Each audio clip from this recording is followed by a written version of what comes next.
If you write off Mario's animal transformations as nothing but cute gimmicks, you're selling Nintendo way short from the very start.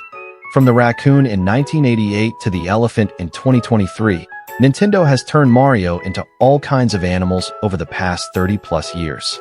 But these were never just cheap reskins. Cats climb walls. Penguins slide. Bees fly. Elephants have trunks. You don't even need a tutorial to figure out what these forms do. The second you see the animal, you already know exactly how to play it, instinctively. What these forms really change is never just Mario's appearance. It's how you see every level. A wall isn't just a wall anymore. The sky isn't just background scenery. Even a puddle of water suddenly becomes a brand new playground. Today, let's flip through this animal bestiary and break down exactly how these forms flip the world of platforming on its head, one transformation at a time.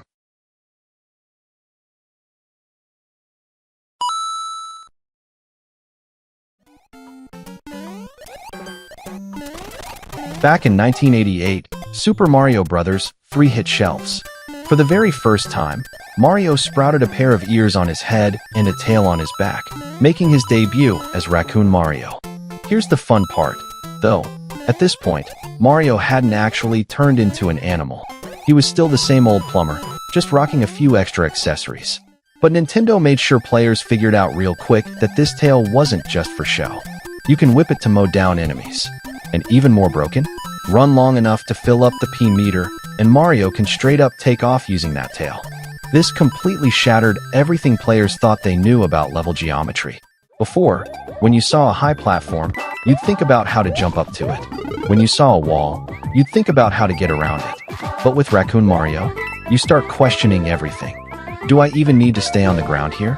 Those once unreachable out-of-bounds areas high above the map, behind walls, and over ceilings? They instantly turn into your own personal playground you can tromp around however you want.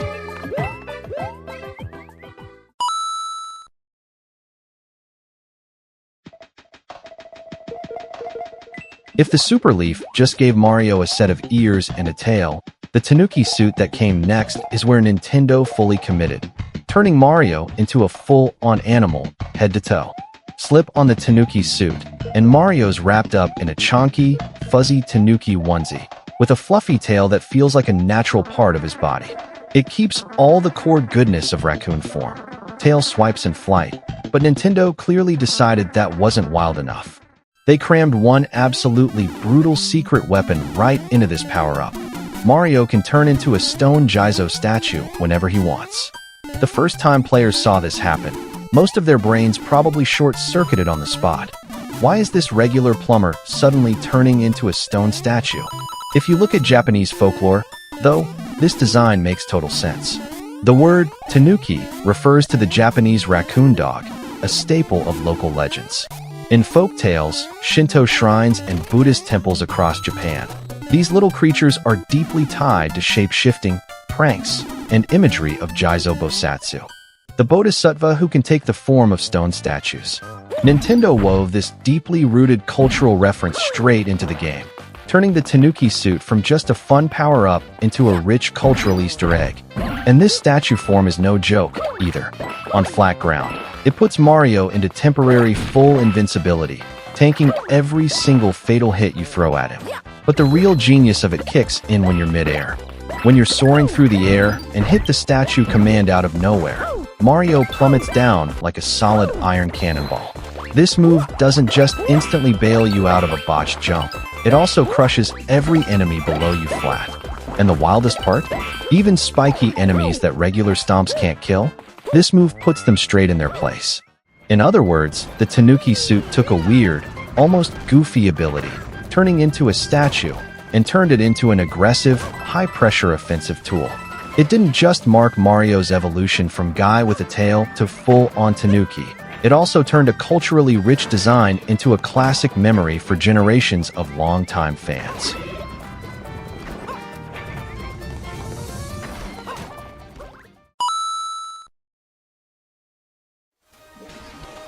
Also debuting in Super Mario Bros. 3, the Frog Suit is easily the most one-trick pony power-up in the entire game. Because underwater, It's absurdly overpowered. Regular Mario always feels like he's slogging through invisible drag when he swims, and even slightly tricky underwater layouts are enough to make you slam your controller. But slap on this bright green frog suit, that frustration vanishes instantly. Mario can swim in any direction as freely as a real aquatic animal, and you even get a speed boost on command. It hits you immediately. This is where he's meant to be. The current can't hold you back anymore, and those once nightmarish underwater mazes suddenly feel buttery smooth. But the second you set foot on land, disaster strikes. On land, Frog Mario can't walk normally on two legs at all. He just bounces around like a hyperactive kid hopped up on sugar. It's such a hilarious, counterintuitive sight. The underwater savior can barely even stay upright on flat ground, and he controls way worse than regular Mario. So the real fun of the frog suit was never how versatile it was. It was the first time a power-up became an extremely situational, all-or-nothing tool. If the level is underwater, the frog suit is the broken meta pick that demolishes everything. But back on dry land, you'll probably be dying to find a block to smash just to get rid of it. This extreme contrast actually lines up perfectly with how real amphibians work. Frogs obviously aren't faster than humans on land, but the second they dive into water, the tables completely turn. Nintendo brilliantly took this environment defines ability, biological trait, and dropped it straight into the game's mechanics. No changes needed. It never became a staple in the mainline series the way the raccoon or tanuki forms did, but it still pops up from time to time in games like the Super Mario Maker series or Paper Mario. And for longtime fans, one glance at that iconic green frog suit, and the classic joke immediately comes to mind. God tier underwater, dead on arrival on land.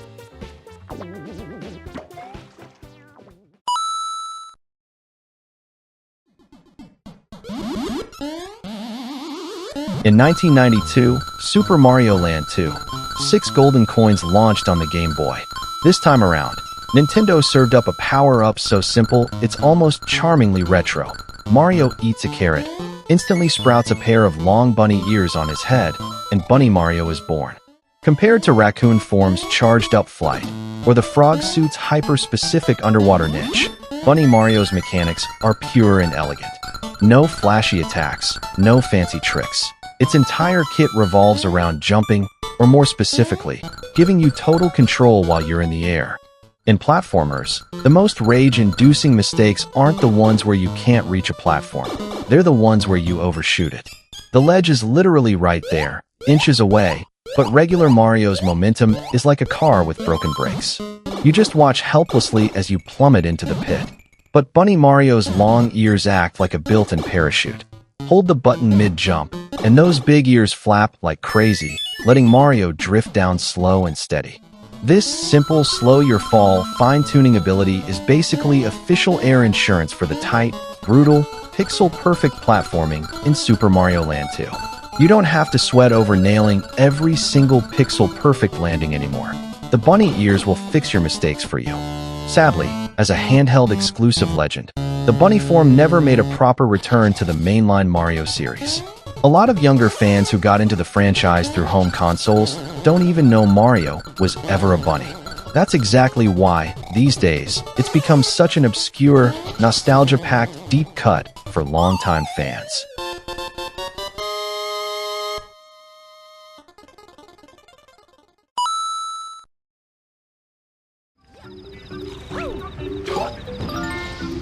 In 2007, Super Mario Galaxy completely blew up everything we thought we knew about platformers. This time, Nintendo dressed Mario up in a fuzzy black and yellow striped suit and turned him into a buzzing little bee. The second you grab the bee mushroom, the immediate thrill is obvious. Mario can fly again. But this isn't the freewheeling long-distance flight you get with Raccoon form. Bee flight has strict limits. You have to flap constantly to stay aloft, and the second you run out of stamina or stop flapping, you drop like a crashing top. So it's less free flight, and more a temporary airborne tool you can borrow for a little while. But here's the thing, what is Galaxy anyway? It's a space world where planets are round, gravity bends in every direction, and there's no such thing as up, down, left, or right. It's exactly in these mind-bending levels that Mario becomes absolutely broken. Those seamless glass walls that were totally unclimbable? To a B, they're honey walls you can crawl right up. Those floating flowers and cloud platforms drifting in the void that felt totally out of reach. They instantly become perfect landing spots. This form cranks the spatial depth of the entire galaxy universe up to 11.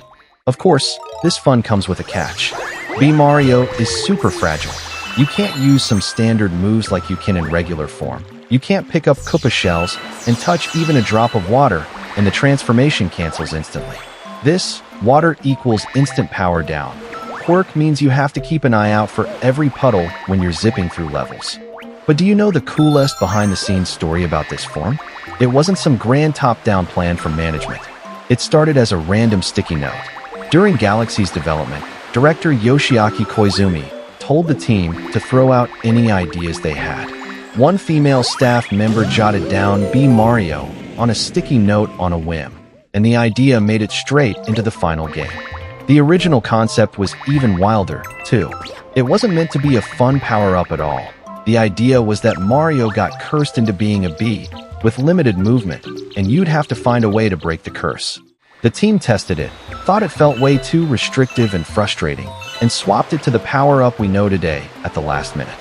From a sticky note doodle to an iconic form that defines entire gravity-driven galaxies, B Mario and his little buzz prove it. Sometimes, the greatest ideas come from the cutest, silliest little sparks of inspiration.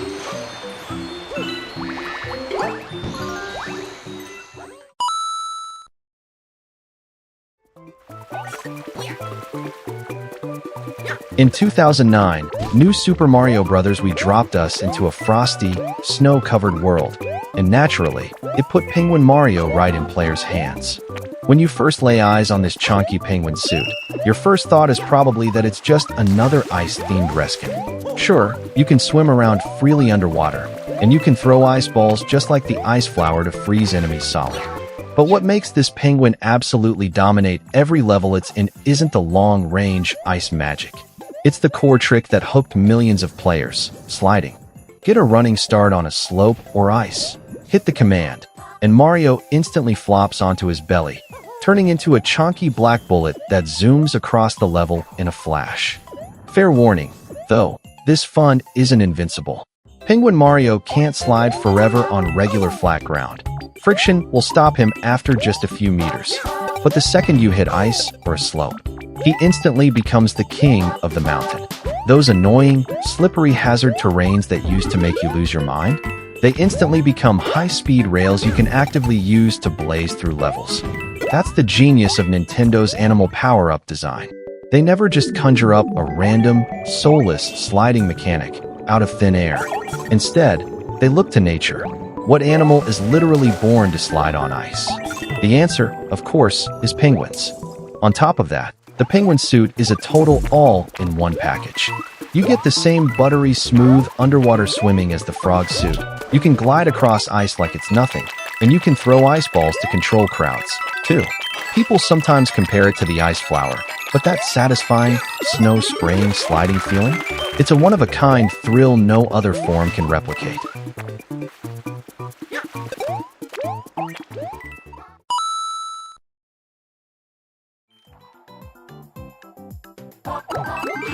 When New Super Mario Bros. U dropped in 2012, Nintendo added yet another flying animal to the roster. At this point, a lot of longtime fans probably rolled their eyes. Wait, we already have raccoon and bee forms. Is this flying squirrel just a redundant copy-paste? But play it for yourself, and you'll realize the flying squirrel form wasn't made to answer, how do we make Mario fly? It was made to answer, how do we let Mario stay in the air a little longer, smoothly? Grab a super acorn, and flying squirrel Mario can glide the second he jumps. No need to run around on flat ground filling up the P meter like you do with raccoon form. The barrier to entry is way lower. It's more like an instant air brake you can trigger whenever you want. The difference between the two is night and day when you're actually playing. Miss a jump as regular Mario. Watching yourself fall into a pit? That's it. Game over. Start over. But if you've got the flying squirrel form, hold up, you've still got a shot. While gliding, flying squirrel Mario can pull off a quick upward squirrel jump to save himself at any time. and he can even cling to vertical walls for a quick pause. It doesn't give you the total freedom to fly around mindlessly, but it generously hands you a huge safety net for all your airborne mistakes. Of course, if you get lucky and track down the rare P acorn, the vibe instantly shifts from airborne lifesaver to totally broken cheat code. With it, Flying Squirrel Mario can chain infinite upward mid-air jumps, basically pulling off perpetual motion flight. And just like that, a cute little animal form originally meant to bail new players out of bad jumps turns into the most broken tool in the book for speedrunners and tricksters alike.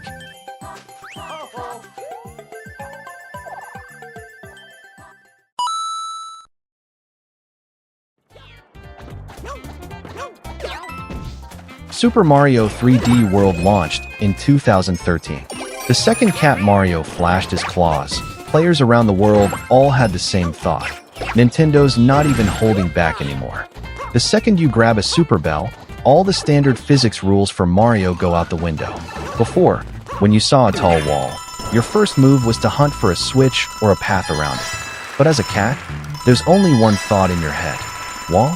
That's just my personal staircase. Run, jump, pounce, slash away with those claws. Even the tall flagpole at the end of every level? Cat Mario can just scamper straight up it with all four paws, no problem. But do you know how this totally broken cat form, the one everyone swears is cheating, even came to be in the first place?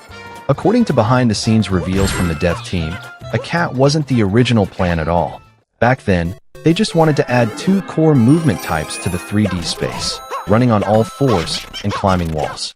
To test the feel, the devs first had regular Mario, Luigi, even Princess Peach in her big, flowing dress, all running around on all fours. When they tested it, everyone was horrified. It looked so uncanny and wrong. The art team was immediately creeped out, until someone had a light bulb moment. If humans on all fours look like monsters, why not just make them cats? Everything works better as a cat. The second they slapped the cat design on, all those weird, uncanny four-legged movements suddenly made total sense. Cats run, jump, climb walls, and pounce. It's just what they do. And with that, Nintendo once again showed off their legendary core design philosophy. Always nail the fun gameplay first, then find the perfect character fit to make it feel natural. Of course, cat form isn't so overpowered that it ignores all the laws of physics. You can climb walls, but not every wall, and not forever. Only specific surfaces work. Hang on too long, and your claws will slip and you'll fall. It never gives you total, invincible freedom. What it does give you is an incredibly satisfying way to save yourself with precise movement in the vertical dimension. Walls aren't obstacles anymore. They're paths to whole new areas. With his soft paw pads and sharp claws, Cat Mario completely redefined what we thought was possible with level space.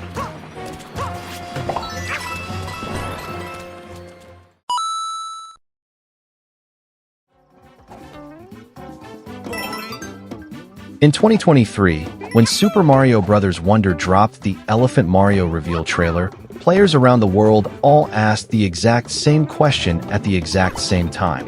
What on earth was Nintendo smoking? For over 30 years, no matter what Mario turned into, it was always basically just an animal suit. Raccoon? A suit. Frog? A suit. Penguin and cat? All suits. But the elephant is different. This time, Mario fully transforms, jeans, bones and all, into a full-sized elephant. Grab an elephant fruit, and tiny Mario instantly becomes a heavyweight elephant. Stomping enemies is as easy as crushing crackers. One light nudge from that massive body, and entire rows of blocks and enemies get blown to smithereens. But what really makes this form absolutely broken is that absurdly versatile elephant trunk. It works like a whip to mow down entire lines of enemies. But the real kicker is that it can suck up and spray water. See a wilted flower? Suck up some water, give it a spray, and the whole dead level springs back to life, spitting out tons of bonus coins and power-ups for you. Of course, the elephant isn't just a mindless, OP power fantasy. With that huge size comes a very specific, good problem. All those narrow pipes and low gaps you used to squeeze through? Elephant Mario can't fit through them at all. And those precise, pixel-perfect high jumps? They feel way more tense with all that extra weight. With the elephant fruit, for the first time ever, getting bigger itself becomes a level constraint you have to plan around. You get unmatched, overwhelming power, but you have to pay for it with lost mobility.